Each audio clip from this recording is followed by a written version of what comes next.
Salut les gros bidous! Troisième vidéo de réponse à vos questions. Certainement pas la dernière, il fait 30 degrés, mon cerveau ramollit très très vite. Et donc je vais probablement pas pouvoir répondre aux 8 questions auxquelles j'ai encore à répondre, donc je reviendrai. Mais je suis sur un format un peu plus fun aujourd'hui, parce que j'ai des questions un peu pratiques qui vont être rigolotes je pense. Ça vient d'être déprimé d'avance. Pourquoi? Parce que c'est la 4e fois que je fais cette vidéo. Et pourquoi? Parce que la dernière fois, elle s'est juste mis devant mon GSM. Et sinon, j'ai essayé de vous expliquer pourquoi je voulais pas répondre à 3 des questions qui m'ont été posées. J'ai pris 7 minutes à chaque fois. Là, je me suis dit, mais non, c'est pas le but de dire que tu réponds pas. Donc, je réponds pas aux questions qui m'ont été posées sur le tarot psychologique, ce que je reproche au concept du féminin sacré, ce que je reproche au shadow work, travail de l'ombre, et plus largement à la psychanalyse, parce que comme je l'ai déjà dit dans des vidéos il y a quelques semaines, quelques mois, c'est des sujets sur lesquels j'ai besoin de mûrir ma pensée, besoin de lire davantage, besoin de recul par rapport à mes expériences difficile sur ces questions-là et que voilà, je ne suis pas disposée à répondre tout de suite et vous avez déjà mon avis sur plein de sujets, mais c'est pas parce que je suis une Gémeaux grande gueule que je ne suis pas une ascendant vierge qui passe du temps à rechercher, à classer, à juger, à critiquer ces informations avant de les partager. D'ailleurs, cette vidéo ici va démystifier mon ascendant vierge parce qu'on va rentrer dans le côté bordélique de la force. Moi. Mais pour la première question, avant d'aborder ce côté plutôt pratique, j'ai une question qui est vraiment touchante, je trouve, et qui concerne vraiment beaucoup de monde. C'est comment gérer ma peur de l'imposteur en tant qu'artiste. Waouh. C'est vraiment une grande question et j'ai l'impression que si je prétendais avoir vraiment des pistes très pratiques et tout, je serais un peu une coach ou quelque chose comme ça, parce que j'ai pas du tout la prétention à être ici, donc ça va, je vais vraiment éviter ça, surtout par 30 degrés. Et je vais plutôt donner des pistes de comment on peut aborder ces questions-là en tirage de tarot pour déblayer un peu le terrain ou faire du travail de fond, à vous de voir. Je pense qu'il y a aussi des choses qui pourront être intéressantes pour toi qui te poses cette question et toutes les autres personnes qui se la posent dans mon livret / article sur le blog. Donc c'est aussi un PDF qu'on peut télécharger qui contient des étalements de tarot, des spreads sur l'engagement, l'artivisme. Je crois que ça s'appelle étalement de tarot engagé et c'est sur qui on est en tant que militant, qu'artiste, qu'artiviste, et comment on peut intégrer tout ça dans notre tarot. Donc c'est une approche qui est à la fois spirituelle, activiste, qui laisse une large place à la créativité, qui entend artiste au sens très très large. Et il y a certainement dans cette série d'une dizaine de tirages, des tirages qui vont t'intéresser à faire. Et sinon, je propose quelque chose un peu spécifique pour cette question, mais qui est vraiment modulable en fonction de tes besoins, de comment tu te sens dans ton parcours et tout ça. Il faut aussi savoir que j'avais l'intention à un moment de faire un petit tirage collectif en vous présentant ces positions de tarot, mais là, non, ça va vraiment pas être possible. Le temps est vraiment pas de notre côté pour ça. Alors, en position 1, j'ai, comme souvent dans ce genre de tirage, toi en tant qu'artiste, où tu en es. Ça pourrait tout à fait être le genre de question où tu choisis ta carte à l'avance dans le jeu, où tu tires la carte à face découverte, comme on dit parfois. Mais je pense que ce serait plus intéressant et plus provoquant de vraiment tirer les cartes et d'essayer de se plonger dans la réponse qu'offre ton tarot. J'ai une deuxième position qui serait quel est ton imposteur. J'aime assez bien ce truc. On voit beaucoup de gens qui font ça maintenant. J'imagine que c'est un truc qui vient du développement personnel. Je sais pas, je lis pas trop tous ces trucs, mais je trouvais que, enfin, d'après ce qu'on m'en a dit, ça marche bien. C'est des gens qui nomment leur auto-saboteur, leur imposteur intérieur. Je sais pas comment on féminise ces mots. Je vais le garder comme ça.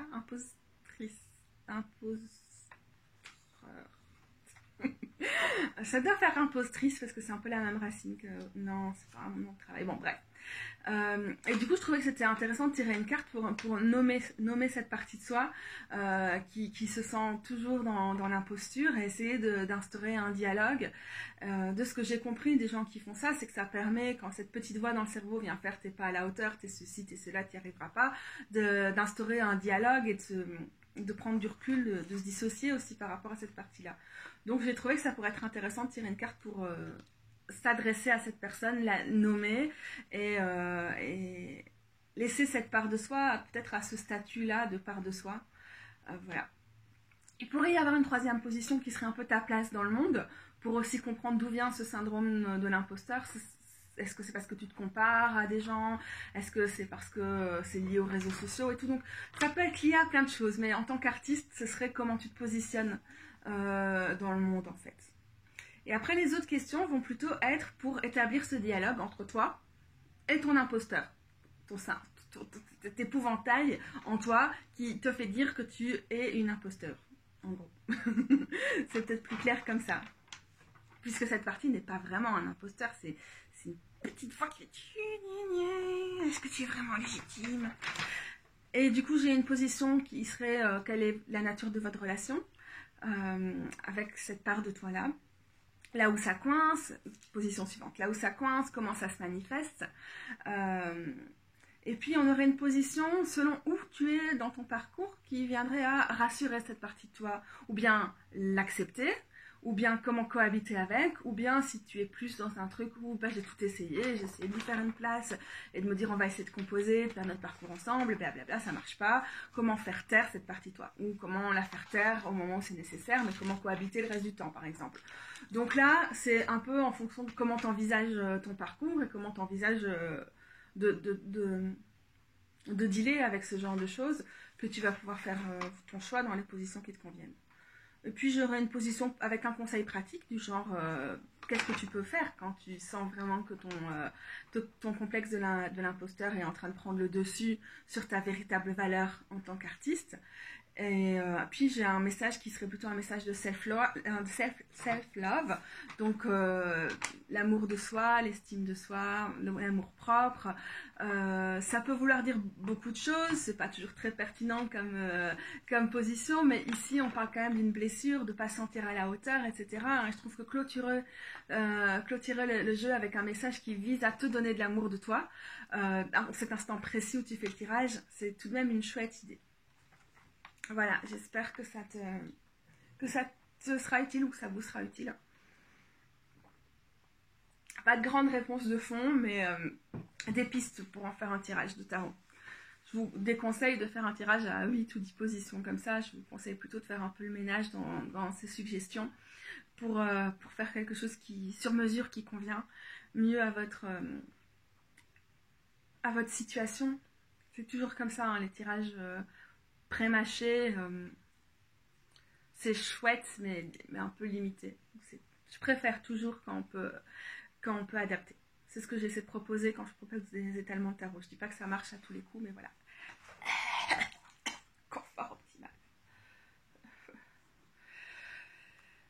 Alors, la question suivante, c'est une question qui est vraiment trop chouette. Parce que ça nous emmène dans un format complètement différent des vidéos que je fais habituellement. Et je pense qu'elle va être décomplexante. Et elle est chouette parce que je pense que j'aurais pas envisagé de faire ça auparavant et que maintenant je me sens au taquet pour faire ça. Donc je suis contente qu'on me la pose maintenant. Et cette question est, tiens-tu des journaux et peux-tu nous les présenter? Pourquoi je trouve que ça peut être rassurant pour d'autres personnes, c'est que je suis la personne bordélique ultime. Et donc mes carnets, j'ai plein de journaux, des carnets, trucs blablabla, c'est du grand n'importe quoi dans tous les sens. Mais ça marche, plus ou moins. Et moi, avec ma maladie chronique qui s'est installée, et donc le fait que cette désorganisation, j'arrive pas à la contrer. Avant, j'étais quand même quelqu'un d'assez organisé dans ma tête, à défaut de l'être dans le matériel autour de moi. Maintenant, je suis aussi bordélique dans ma tête, et donc c'est un peu plus difficile, mais par rapport à tout ça, je m'en sors encore bien. Il y a aussi, je peux pas tout montrer, parce qu'en réalité, la plupart des choses que que j'écris dans mes journaux, je le fais sur ordinateur ou sur mon téléphone, parce qu'écrire à la main est assez douloureux pour moi la plupart du temps et je peux pas le faire très longtemps. Voilà, hyperlaxité mon ami.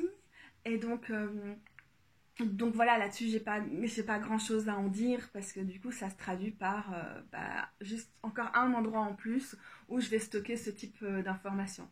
C'est vrai que ça aurait été intéressant que j'ouvre ma Dropbox pour vous dire un petit peu comment c'est structuré, mais en plus c'est même pas juste ça, j'ai plein d'endroits différents. Et je prends aussi beaucoup de notes orales parce que parfois c'est la seule chose que je suis capable de faire, surtout quand je suis en extérieur. Donc voilà, au niveau des journaux, on est d'ores et déjà dans quelque chose de très vaste. Donc c'est une tradition que j'ai depuis très longtemps, mais Sawin adore cette caisse qui est d'ailleurs remplie de ses poils. Parce que j'avais quand même envie de vous montrer, ça c'est une partie de ma caisse avec mes anciens journaux. Et il y a genre mes journaux de quand j'avais 10 ou 11 ans. J'ai tout gardé, évidemment. Et donc bien sûr, je tiens des journaux depuis 25 ans. Alors, du coup, je vais passer directement à autre chose. Cette année, je travaille avec ça. Le Many Moons, qui est donc un agenda lunaire. Je vais passer directement à un mois où on n'est pas pour vous montrer un peu comment il fonctionne. La créatrice ressort tous les mois à la fin de l'année, tous les ans, la possibilité de recommander ce genre de choses. Donc, par mois, on a un petit truc très utile pour avoir les mois et tout ça. Les dates qui peuvent être importantes pour nous, quelques associations sympas, des objectifs pour le mois. Le mois, c'est quand même... je ne me fixe pas des objectifs tous les mois, mais c'est utile. Tirer les cartes du mois, etc. Elle suggère à chaque fois des positions pour un tirage du mois. Et puis, on a pour les nouvelles et les pleines lunes, on a à chaque fois quelques pages avec des rituels, etc. Chouette. Et alors après, on a à chaque fois où est la lune, évidemment, c'est typique de ce genre de truc. Et des petites pages pour noter des choses intéressantes. Et alors, on a aussi des bilans à la fin du mois, etc. Et du coup, cette année, j'étais vraiment bien, sauf ce mois-ci, pour tenir ça à jour. Et donc, disons, prenons un mois au hasard. Ouh.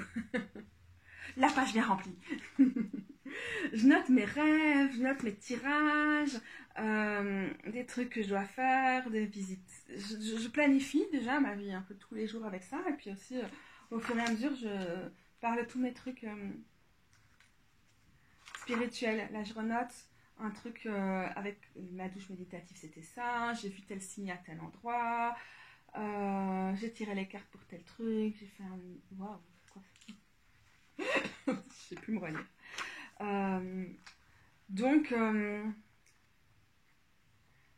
j'ai super bien rempli en fait, c'est vraiment super agréable. Parfois je fais des petits sketchs, des petites esquisses, petits croquis de cartes ou d'images que j'ai. Donc je suis vraiment super contente de ça.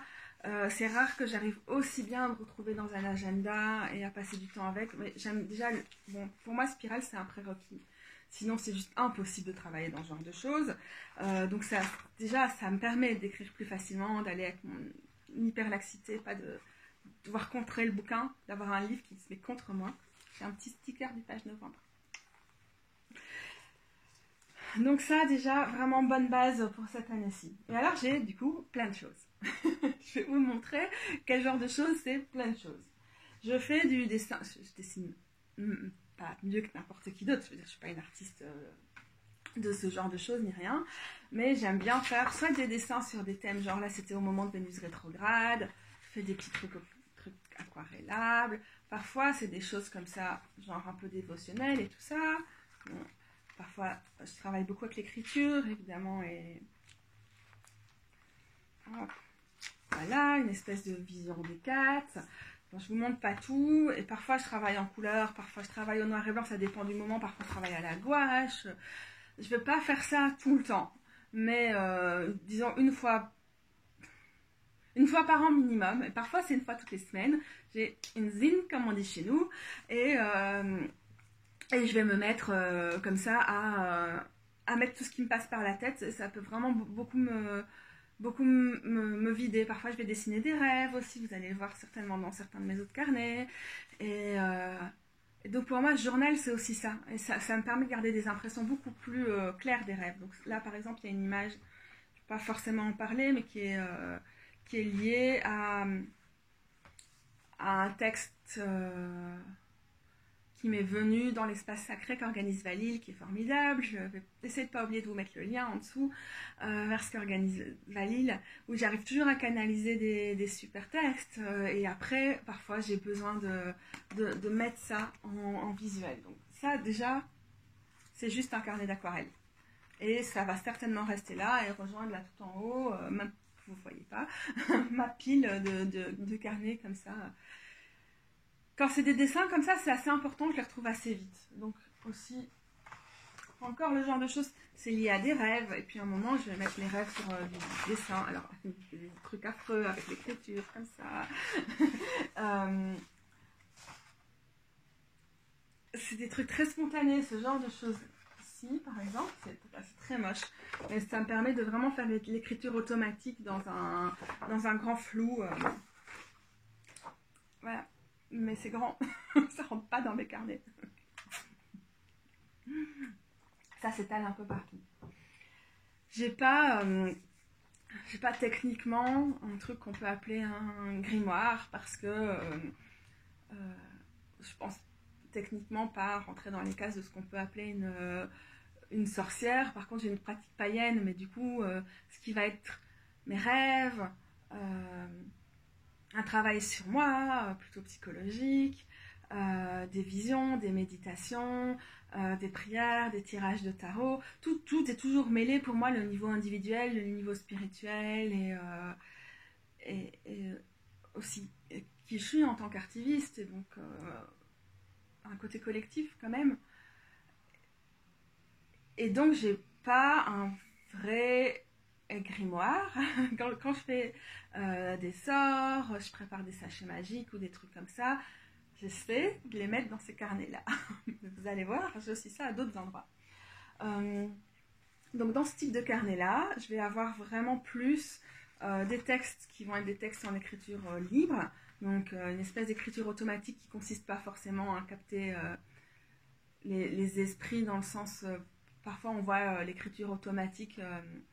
on peut voir l'écriture automatique de façon limitée, dans le sens où ce serait par exemple comme faisaient les surréalistes, juste un message de l'inconscient, on laisse venir l'inconscient. On peut le voir comme c'est un message des esprits et donc on voit ça comme un dialogue exclusivement avec les morts.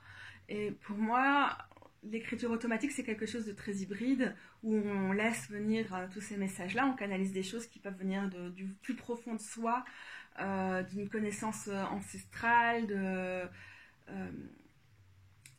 mais aussi de l'extérieur.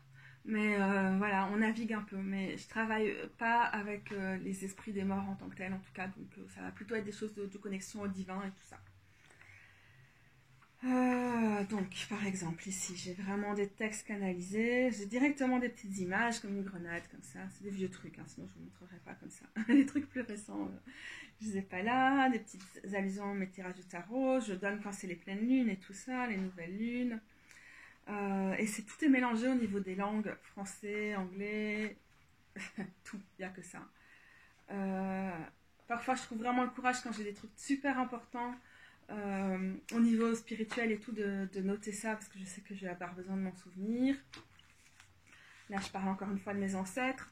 Comme je fais beaucoup de recherches généalogiques et tout, c'est toujours aussi une partie intégrante de ce que vous allez trouver dans mes différents types de journaux.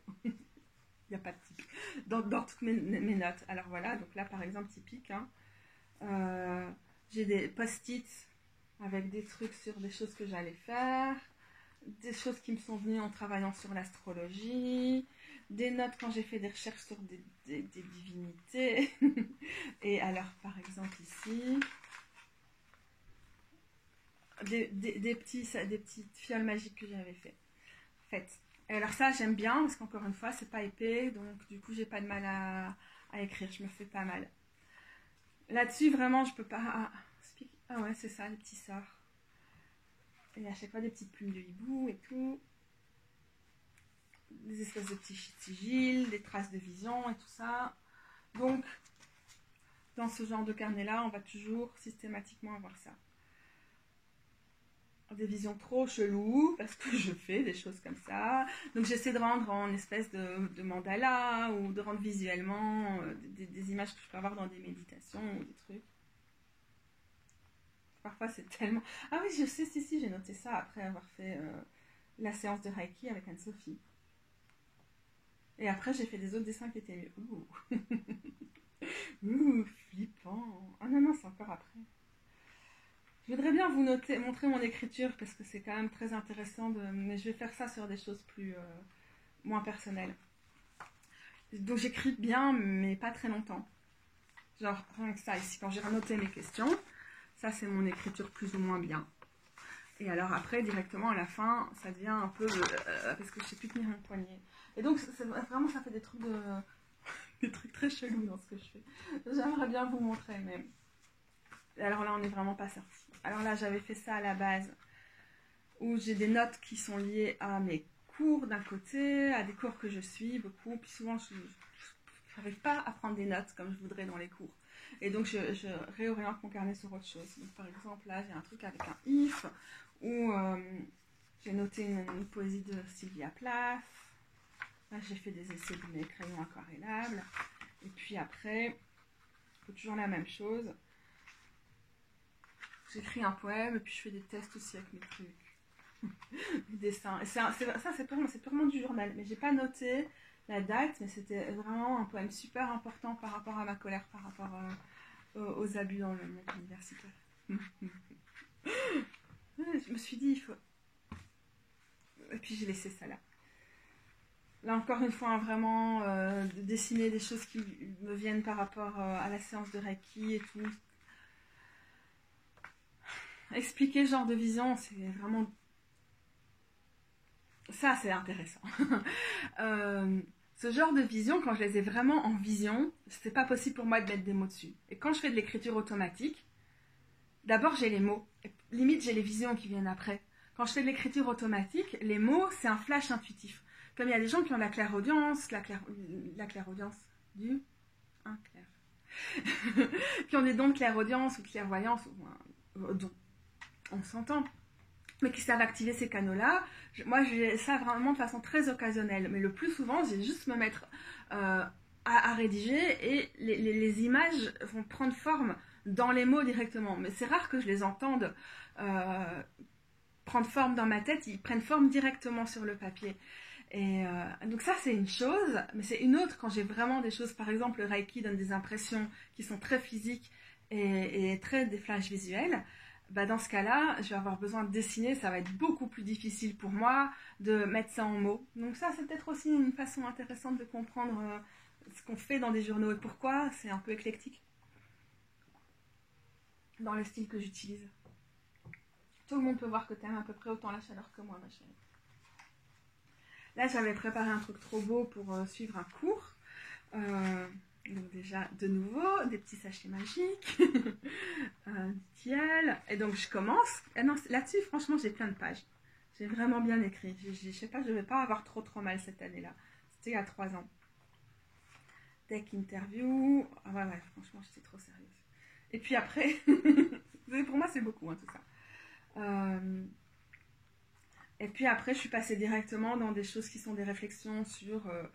les traumas ancestraux, les plantes avec lesquelles je travaille et tout, puis directement on arrive dans des tests qui sont plutôt automatiques. C'est généralement comme ça, une fois que je me mets à écrire, j'arrive là. Alors après, on revient dans des rituels qui sont liés à des périodes du cycle lunaire ou de la roue de l'année.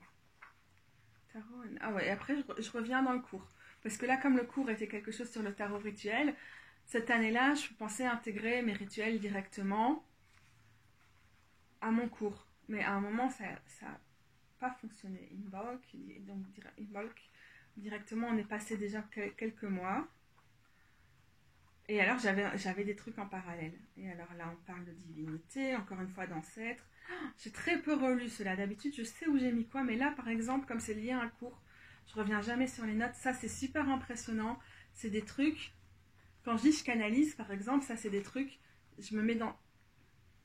Quand j'étais vraiment pas bien au niveau de mes psychoses et tout ça, il y a 10-15 ans, j'avais vraiment des phases où j'avais 25 ans, mais j'étais une enfant, c'était une enfant qui parlait à travers moi. Et maintenant, donc j'ai arrêté l'écriture automatique à un moment, parce que j'avais trop accès à ça tout le temps et je ne le comprenais pas. Et du coup, j'ai réussi à travailler sur tous ces traumatismes-là. Et donc maintenant, il vient de plus tellement polluer mon écriture automatique. Et surtout, prendre toute la place dans une espèce de dissociation où ça revient dans des crises et tout ça.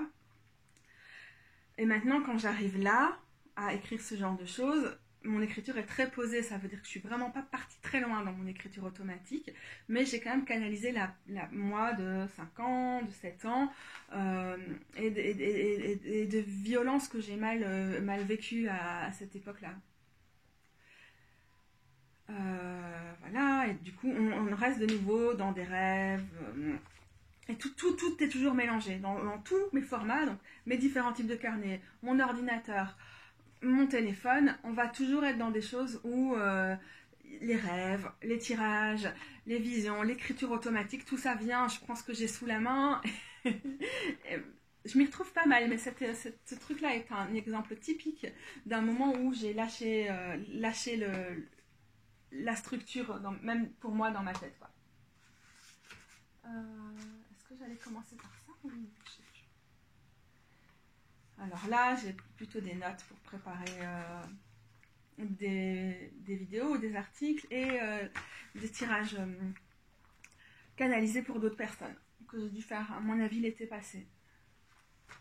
Et alors, maintenant, on est dans des journaux qui sont vraiment plus des journaux de travail. Les carnets à Thomas, qui est vraiment pratique parce que du coup, on peut déplacer les pages. On a le côté spirale, mais le côté... on peut réorganiser aussi, ce qui permet quand même à quelqu'un comme moi qui écrirait tout, n'importe où, de rassembler un peu ses idées. Et au fur et à mesure, je vais remettre des post-it pour réorganiser la chose. Et on a encore un truc de le page novembre. Donc là, j'ai études tarot et astro 2019. Les cours que j'étais encore en train de suivre. Un truc pour un tirage. Des trucs qui sont liés à tous mes cours d'astrologie. Donc ça, j'en ai un peu dans tout. Tarot événements, où je grave des choses quand on me propose des collaborations et tout ça, des notes que je prends au téléphone, quelque chose comme ça. Bon, peu de choses ont vu le jour. Là, c'est les tirages dont je parlais au début de la vidéo, sur mes trucs de tarot engagés là. J'ai transition militante ou la variante, c'est la transition spirituelle. Là, j'ai bien écrit, parce que je les avais partagés comme tel sur Instagram. Comment t'exprimer en tant qu'activiste ou artiste, te recentrer dans ta militance ou dans ta spiritualité, militer dans un collectif ou pratiquer la magie avec une communauté, un coven, ceux qui coincent au niveau militant spirituel, le bilan créatif, quelle sorcière es-tu ou quelle militante es-tu. Donc tout ça, c'est pour répondre à la première question, ça se trouve sur mon blog. C'est un tirage que j'avais proposé l'été passé, l'automne passé sur mon Instagram aussi. Donc on a tout ce genre de choses là. On doit avoir des drafts de vidéos, tarot, notes perso. On a aussi clairement des notes perso. Et là, il n'y a rien dans cette catégorie là. Donc ça c'est vraiment pratique la Thomas. Donc j'en ai plusieurs en cours. Et au fur et à mesure je vais redéplacer. Le tarot par carte et les projets 2020. Little Red Tarot. Et puis on a ça, c'était quand j'ai lancé un truc avec des exercices à faire pour s'approprier les arcanes majeures sur mon blog début 2019. Et ça va côtoyer. Donc par exemple j'ai les mots-clés, j'ai des éléments visuels qui me marquent, par exemple pour cette carte du fou, j'ai des citations qui m'intéressent dans les différents bouquins ou blogs et tout ça que je lis sur ces cartes-là, des chansons qui me font penser à ça. I'm on the edge of glory. Je sais pas chanter. Des correspondances, donc les couleurs et qu'est-ce que ça représente, le jaune, l'optimisme, le chien, la compagnie, le soutien. Encore une citation que j'avais pas notée de l'autre côté, un truc de Winterson. J'ai remarqué que faire ce qui est censé n'est une bonne idée que si la décision est minime. Mais pour tout ce qui peut changer ta vie, il faut prendre le risque. Ah, c'est dans Pourquoi être heureux quand on peut être normal de Winterson. J'adore cette citation. Mon parcours. Donc dans mon parcours, c'est quoi les événements que je peux raccrocher à la carte du fou. Et là, par exemple, je prends la première fois que j'ai porté un bikini, où j'ai osé retourner à la piscine, mais j'ai aussi, quand je suis venue étudier à Bruxelles, où j'ai tout laissé derrière moi, enfin pas tout laissé, mais quitter un environnement quand même pour me lancer dans autre chose. Et puis après, je me suis mise à râler sur la notion du risque, le fait qu'on ne pouvait jamais vraiment être le fou et tout. Et forcément, les arcanes majeures, c'est des gros archétypes, on les a jamais totalement, mais je ne m'étais pas sentie bien avec ça, le côté psychophobe de ce terme-là. Et alors après, je fais des dessins, par exemple, comme ça, pour représenter la tempérance. Parce que c'était toutes les choses que je proposais avec ce petit concours-là. Ça s'appelait Tarot Collectif, machin bidule. Un truc que je mettrai certainement en commentaire parce que ça peut être intéressant de refaire la même chose. Et puis en 2020, j'ai refait ça pour toutes les cartes, avec les mots-clés et tout ça. C'est ma série Le Tarot en mots-clés, finalement. Et il y a une partie où j'ai pris note directement sur l'ordinateur et une autre où j'ai pris note sur mes pages. Voilà, à chaque fois, voilà, parfois, j'aime bien dessiner les cartes du tarot pour me les approprier. Et donc ça peut aussi faire partie de ça. Mais alors là, par exemple, c'est typiquement le genre de choses que j'ai pas exclusivement dans mon carnet, mais j'ai aussi ce genre de trucs d'exercice. Ah, j'ai tout déplacé tout à l'heure. Pardon, Charline. Pardon, je sais, je suis en dépense. C'est pas ça. Donc j'ai aussi des pages à d'autres endroits, très clairement, où je travaille comme ça sur ma réappropriation des cartes du tarot. Ah, voilà. Donc, tout ça, ça fait partie de mes journaux d'études du tarot. Ça, si je devais renommer le fou, ce serait l'émerveillement. Et je répète, je prétends pas avoir du talent. Juste, je suis assez décomplexée, je fais ce qui me plaît. La magie pour la magicienne, la prêtresse, la luxuriante pour l'impératrice, la direction pour l'empereur, la force, c'est très vilain, je dessine comme une enfant, mais ça m'amuse. Des symboles qui me font penser à l'ermite, la justice avec des érémies vengeresses, la suspendue à quelqu'un qui est en train de glisser dans la boue. Donc c'est vraiment mon univers, ça. C'est combien de fois ma botte est restée coincée dans la boue en grandissant à la campagne à votre avis, hein? Souvent. La lune avec une espèce de méduse, le jugement avec une personne qui est activiste.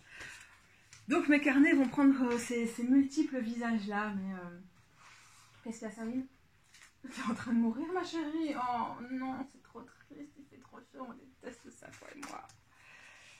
Alors là, c'est un truc plutôt pour mes notes d'herboristerie. Et alors, du coup, j'ai plein de trucs volants de quand je fais des mélanges de plantes et les doses que je mets, d'où ça vient. C'est moi. Donc, et franchement, je m'y retrouve dans mes trucs ou dans ma tête parce que le fait de noter, ça fait que je retenais avant quand j'étais pas aussi malade.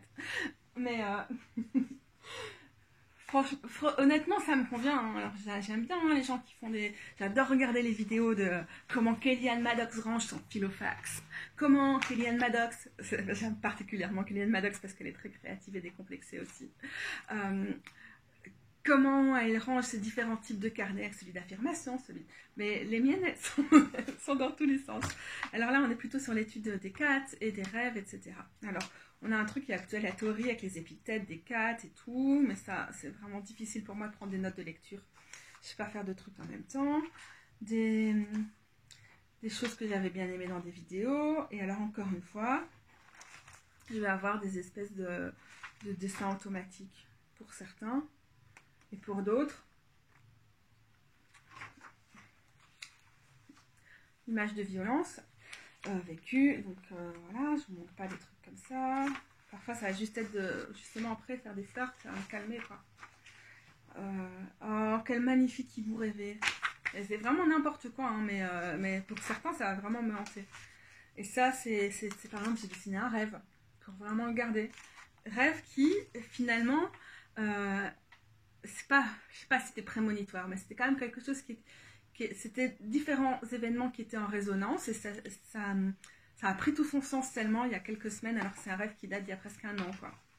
Ah, là aussi, c'est une image d'un rêve, mais encore une fois, c'est peut-être un peu trash. Oui, bon, c'est évidemment un univers mental parfois trash. Et alors là, du coup, C'est en écriture automatique, c'est une prière des 4.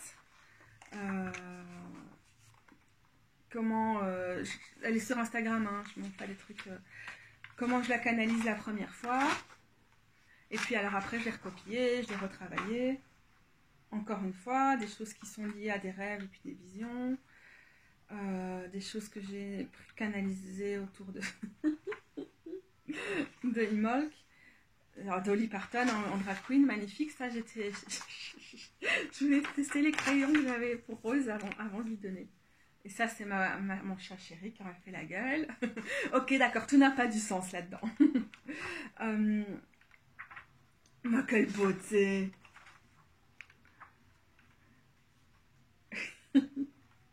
Alors, mes notes pour la vidéo de la triple DS. Alors, j'ai mon petit post-it vidéo. Et alors, regardez ça, c'est quand j'écris. Parce que j'arrive pas à écrire, à tenir mon pic et à tenir une ligne. Donc, ça ressemble à ça au fur et à mesure de mon écriture. Non, ça ressemble à ça au fur et à mesure de mon écriture.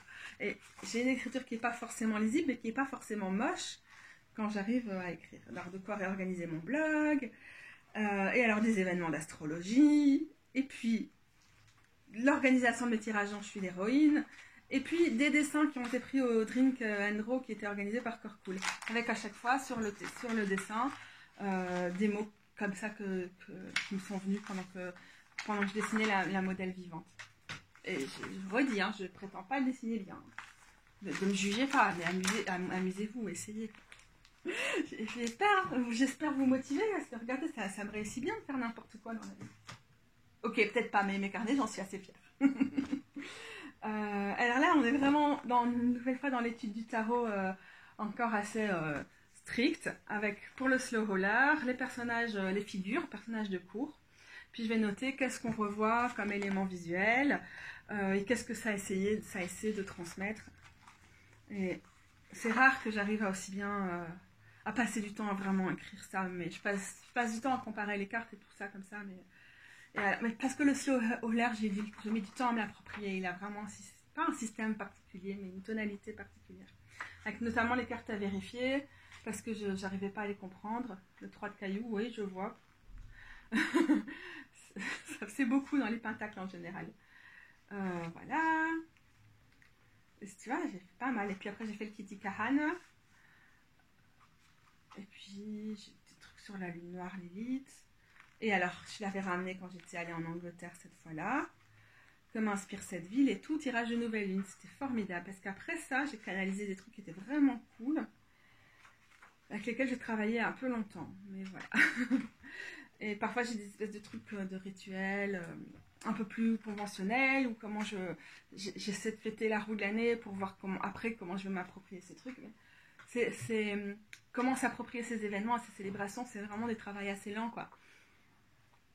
Parfois, on essaie de faire les choses en essayant de suivre une tradition ou un côté plus éclectique, ce que ça donne actuellement, ce que les gens disent sur les réseaux sociaux, puis ça change. Et ces carnets-là me permettent vraiment de garder aussi une trace de mon évolution par rapport à ça. Mais ça va pas sans mon GSM et mon ordinateur, parce que j'ai beaucoup qui écrit là. Et j'imprime pas tout, donc mon disque dur est là pour ça. Alors j'allais vous montrer d'autres choses. Là encore une fois, je voulais prendre des notes sur lire le tarot en festival. C'est du livre Have Tarot Will Travel, un guide complet pour lire le tarot dans le festival en tant que pro. Et puis je suis passée à autre chose, j'ai fait un cours de Ancestral Healing, et du coup je travaille beaucoup sur mon arbre généalogique, mais ça je fais tout le temps. Et hop, j'arrive et je tombe sur un texte canalisé, que comme on est à la date de Lunasa, la masse aujourd'hui, je sais que j'avais canalisé ça à cette occasion-là, mais je n'ai pas noté la date. Puis un rêve qui date de janvier, alors que ça, a priori, ça date d'août. La logique est grande, ça devait être la seule chose que j'avais sur la main.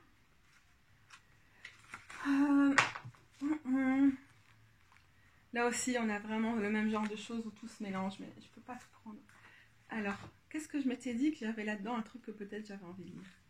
Il est encore marrant ce bouquin-là, parce que là, pareil, travailler sur l'arbre généalogique, avoir des visions, des éléments visuels à cracher sur le papier en dessin par rapport à ces questions généalogiques. dépouiller des registres des naissances d'un certain village. Et puis, encore un cours sur le tarot. Et puis, un cours de Tiani Nicolas sur l'astrologie. Étudier les significations des maisons en astrologie. J'ai toujours pas tout retenu. Hein. Et puis, alors après, il faut le lire dans l'autre sens, avec un rêve. Un truc d'un cours sur les chakras, que je me disais, on va voir si cette personne parle d'appropriation culturelle. Elle ne l'a pas fait. J'étais un peu déçue de ce cours-là, mais j'ai quand même tout noté. Et c'est quand même utile.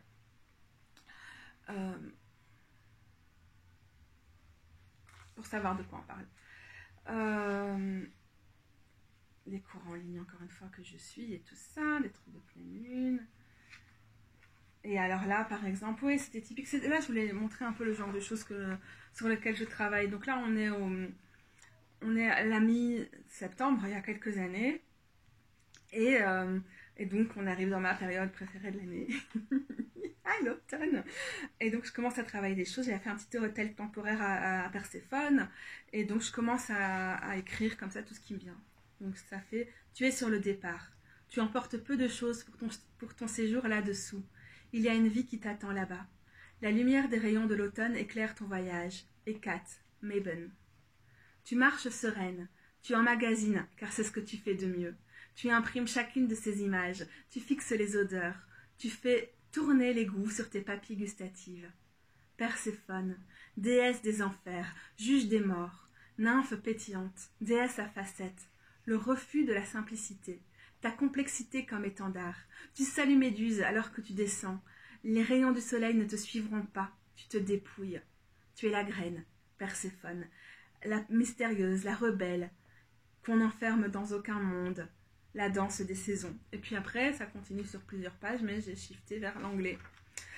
Donc là, c'est un peu typique du genre de texte automatique qu'on va trouver là.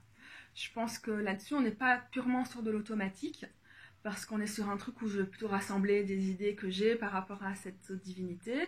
Et puis après, je passe à la partie anglaise, et parfois switcher de langue, c'est ça qui me permet de rentrer dans une espèce d'état de conscience modifié, et donc j'accède à autre chose. Donc c'est aussi ça, hein, c'est pas l'écriture automatique, c'est pas toujours que tu te mets devant ton carnet et que ça vient. Heureusement. Peut-être. Voilà, je pense qu'on a fait le tour.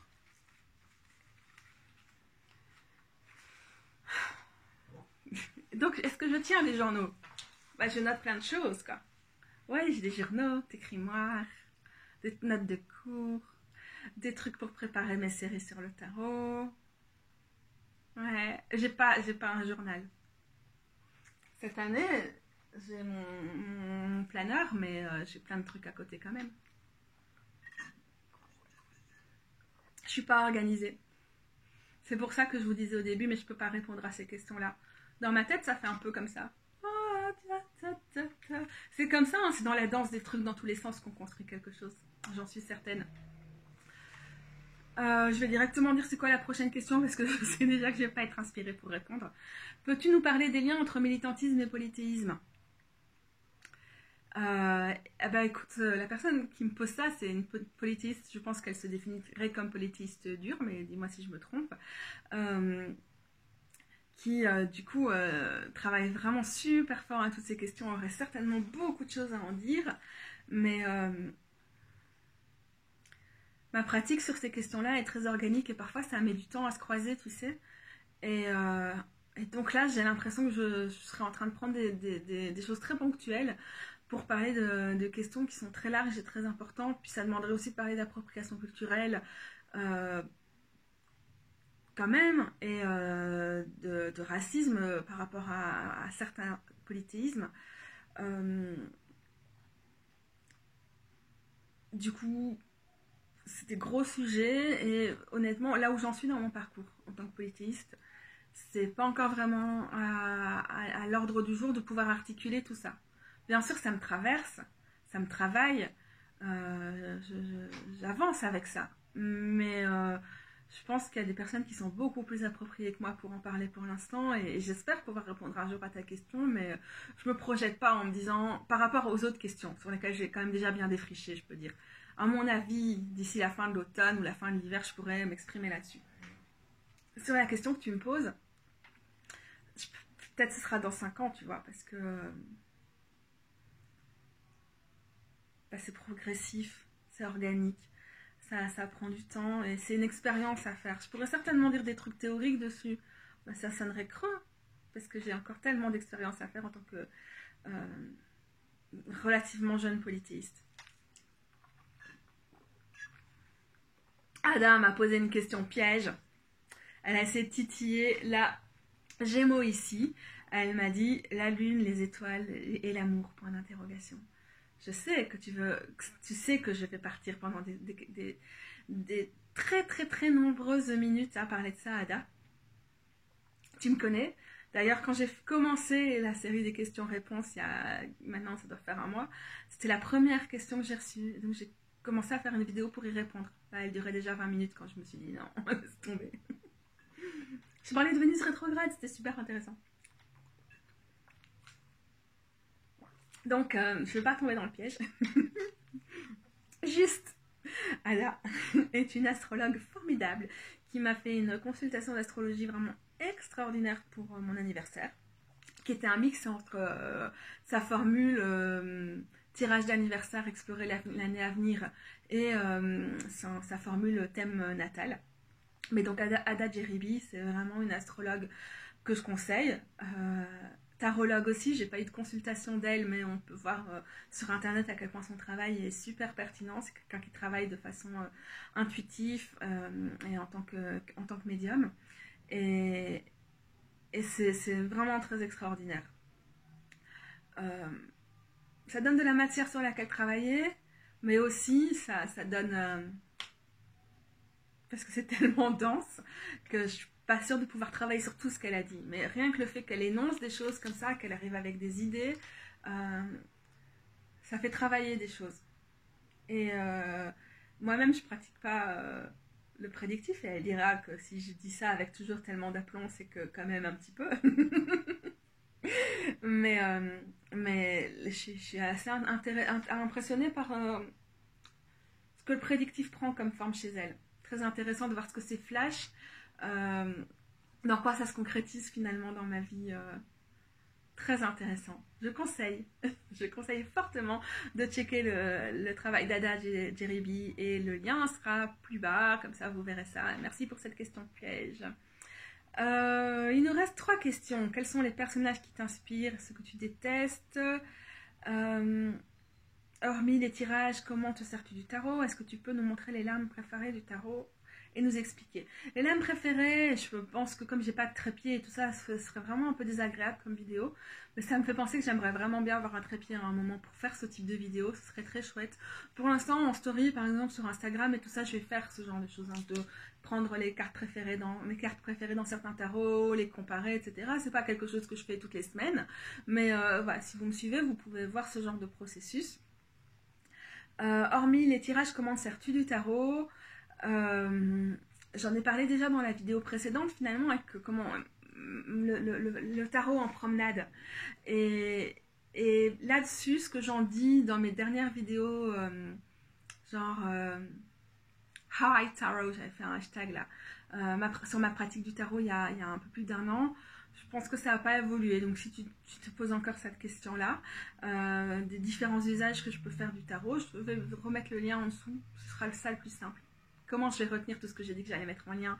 Je ne sais pas, parce que je ne sais pas comment vous faites pour m'écouter, mais j'arrive pas à regarder mes vidéos avant de les mettre en ligne. Vous pouvez me laisser un commentaire si j'ai oublié un lien, mais j'ai 2 mois de retard, je crois, sur la réponse aux commentaires. Du coup, j'essaie de finir, hein. Tant qu'on a de la place sur ma vidéo, sur mon GSM, avant que ça saute, parce que il ne reste plus qu'une question. Quels sont les personnages qui t'inspirent et ceux que tu détestes le plus? Alors, à chaque fois que j'ai pensé à cette question, parce que j'allais préparer les vidéos et les faire et tout ça, j'ai cru que tu me posais la question des personnages historiques. J'étais là. Personne. Je n'admire que moi. J'aime bien l'histoire sociale et tout, mais pas l'histoire des personnages. C'est quoi cette question? Je suis pas sûre de ce que je peux répondre. Et alors, ça m'est monté au cerveau tout à l'heure en copiant la question. Ah, les personnages de cours, les figures du tarot, à mon avis, c'est ça. Genre, ça fait 1 mois que j'ai reçu les questions et j'ai jamais compris ce qu'on me demandait avec cette question. Mais j'imagine que c'est ça. tous les personnages du tarot, toutes les figures m'inspirent, évidemment. Toutes les cartes du tarot m'inspirent et tous les personnages m'inspirent. Et toutes les cartes ont des côtés que je déteste et tous les personnages en ont. Alors après, ça va vraiment dépendre de comment moi je fonctionne avec les éléments, comment je me sens au niveau élémental à un moment dans mon existence. Parce que du coup, je vais me connecter plus à certains éléments selon les périodes. Et donc parfois, je vais être en mode... je sais pas moi, comment on trouve ce côté... d'être présent dans son corps, d'être pétillant, d'être à l'aise avec soi-même de la reine de bâton. Ah, elle m'énerve, je suis loin de ça. Ou elle m'énerve parce que ça prend trop de place et que maintenant je devrais être à autre... J'ai envie de laisser la priorité à autre chose dans ma vie. Des choses comme ça. Mais alors, qu'est-ce qui m'inspire et lesquels je déteste? Du coup, ça va vraiment dépendre. J'ai encore partagé récemment sur la cavalière d'épée. Et c'est vraiment une petite peste du tarot pour moi, mais je crois que c'est un des personnages avec lesquels je m'identifie le plus, globalement, les personnages d'épée me parlent beaucoup, parce que l'air est quand même un élément avec lequel je suis très très à l'aise. Surtout la reine et le roi. Dans les personnages de coupe, j'adore le page. C'est un personnage qui me correspond énormément. Pour moi, il m'évoque ma lune noire, ma Lilith en poisson en astrologie. Et donc c'est quelque chose que je trouve très présent en fait en moi. Donc ça, c'est vraiment quelque chose que j'aime bien. La reine de coupe, ça va être plus ponctuel, quoi, par exemple. Mais comment ne pas aimer la reine de coupe? C'est quand même le personnage le plus emblématique du tarot. Et les autres personnages de coupe, me parlent moins à moi, quoi. À ce qu'ils représentent comme part de moi ou aspect de ma personnalité.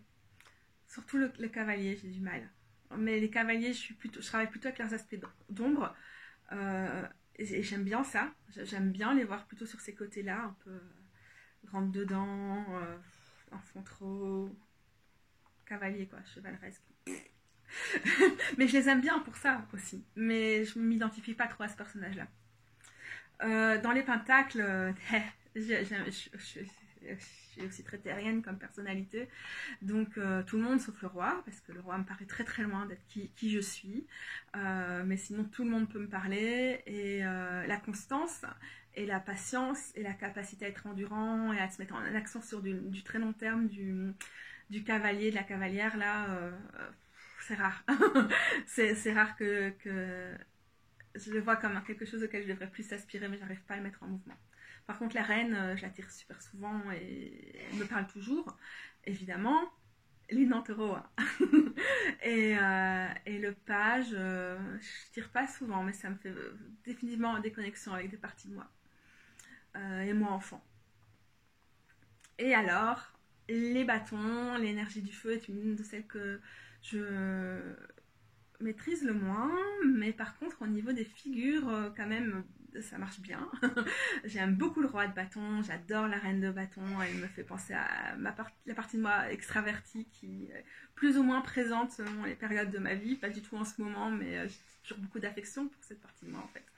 Et le roi est toujours très présent dans ma vie, en tant que personne qui a envie de transmettre, d'écrire, d'informer, de passer les torches. C'est un personnage que j'identifie beaucoup à Eckhart. Donc le roi de bâton m'inspire énormément. Le page de bâton, je le tire pas souvent, mais je l'aime bien. J'aime bien cette curiosité, côté papillonnant et tout. Et la cavalière de bâton est une carte avec laquelle j'essaie de travailler cette année. Je peux pas dire du mal d'une des cartes, quoi, mais c'est sûr qu'il y en a avec lesquelles c'est plus difficile. Et selon les périodes de notre vie, c'est pour ça qu'on apprend toujours le tarot, parce qu'à un moment on va s'approprier le carte d'une certaine façon, ça va résonner d'une certaine façon dans notre life, et puis à un autre moment autrement. Et comme la cavalière de bâton par exemple, elle fait partie de mes cartes de l'année, enfin de la demi-année, enfin, je tirais quelque part dans l'année, je me laisse vraiment le temps de la découvrir. Donc j'insiste pas trop. Donc pour l'instant, j'ai pas de conclusion, par exemple. Elle me suit, elle m'accompagne. Et c'est pas désagréable. Donc sur les figures, ça va vraiment dépendre de la combinaison de quelle figure et quel élément. Donc j'ai pas vraiment de généralité sur qui pourrait m'inspirer ou qui je pourrais détester. Comme j'ai plutôt tendance à lire les figures comme des parties de nous. Après, ça arrive super souvent que ça représente des gens et que ce que nous on projette sur les gens, donc ce que les gens inspirent chez nous, parce qu'on voit quelque chose de nous en eux finalement, un peu comme ça. Mais quand moi je pense aux cartes de tarot, comme je viens de le faire maintenant, aux figures, je pense qu'est-ce qu'elles représentent chez moi. Comme partie de moi, comme qui j'ai été, comme des traits de ma personnalité, tous ces trucs-là. J'ai pas vraiment une relation amour-haine avec cette carte-là, juste j'essaie le plus possible de faire vivre ces personnages en moi, quoi. C'est peut-être ça qui est important quand on fait du tarot, de les incarner, de les faire vivre, de les sentir vivre, d'évoluer avec eux. Et donc pour moi, ils racontent surtout une histoire de moi, quoi. Mais quand je tire les cartes pour d'autres gens, je fais pas que ce truc intra-personnel. Parfois, c'est des gens vraiment extérieurs qui ressortent à travers les autres cartes. Et voilà, à travers les personnages. Mais souvent, dans mon approche du tarot, ils sont là pour faire le lien avec la personne qui consulte. Et donc, qu'est-ce que ça réveille chez eux? Comment réveiller la cavalière de bâton chez cette personne-là, si elle se sent menacée, par exemple, par quelqu'un qui a une personnalité de ce type-là et tout ça. Donc ça, c'est chouette. C'est la façon dont Lindsay Mack, dans Tarot for the White Soul, son podcast, théorise les figures, me parle vraiment beaucoup. Je suis moins au niveau intrapersonnel tout le temps qu'elle quand je travaille avec les figures, mais au final, c'est quand même vraiment ça pour moi. Donc, on est des personnages complexes, c'est parce qu'il y a 16 figures dans le tarot. Elles ont toutes des places, quoi, en nous, quoi. C'est vrai qu'il y a des moments où on se sent déconnecté de certains, surtout les cartes un peu ambitieuses, quoi. Genre, la parfaite représentation de l'intuition, la connexion avec soi-même, la reine de coupe et tout. Le parfait personnage curieux et aventureux et tout. Mais bon, 57 minutes et je commence à parler en... C'est la fin. Et j'ai fini les questions-réponses, les gros bidous. Je sais pas comment vous avez fait pour tenir jusqu'ici, mais merci. Ce sera peut-être pas la plus passionnante de mes vidéos, mais je suis fière de l'avoir fait par 30 degrés. Sawin est fière de moi aussi. Elle n'aura pas bougé de son carton, non. Et donc, oh ma chérie, donc vous n'allez pas pouvoir voir mes carnets, mes vieux carnets. J'avais un super journal avec Martine dessus. C'était mon journal secret. Comment? Mon journal intime. Non, ça s'appelle mon journal secret. Et à Martine dessus avec des petits lapins. En mode reine de pentacle, quoi. J'y peux rien. C'est plus ma faute. C'était il y a 25 ans. Les gros bidous, à bientôt. J'espère revenir avec d'autres types de vidéos. Bientôt reprendre aussi le tarot en mots-clés. J'ai l'espoir. Et je vous embrasse. Ou pas, si vous voulez pas que je vous embrasse, alors je vous envoie des petits paillettes. Bonne soirée, bonne journée, où que tu sois, bonne nuit.